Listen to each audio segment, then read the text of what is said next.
बातमी पाण्यासंदर्भातली आहे। पाण्यासाठी आदिवासी महिलांना आंदोलन करावं लागतंय। नाशिकमधली ही बातमी आपण पाहतोय। नाशिकमध्ये पंचायत समितीवर महिलांनी अक्षरशः पाण्यासाठी हंडा मोर्चा काढलेला आहे। गेल्या अनेक दिवसांपासून पाणी येत नाहीये आणि त्यामुळे आता या गावातल्या महिला आक्रमक झालेल्या आहेत। आंदोलनादरम्यान महिलांनी जोरदार घोषणाबाजी केली।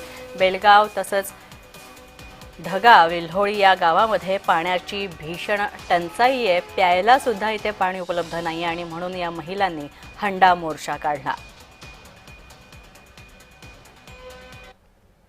गेले 21 पेक्षा जास्त आदिवासी कुटुंब त्या ठिकाणी आपल्या झोपडी आणि छोटे घरे बांधून राहतात आणि ते सर्व भूमिहीन आहेत।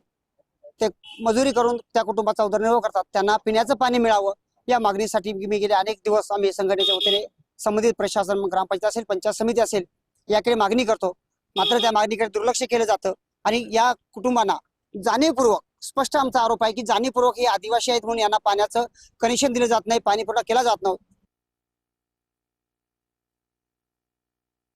आमचे पाण्याची सोय बाबत सर, आम्ही लोळीचीच आहे। आम्ही एकच ठिकाणी राहतो, पण आम्हाला पाण्याची सोयच नाही। पाणी लांब आहे, त्यांनी तिड काढून दिलं, 2-3 किलोमीटर आहे ते बी।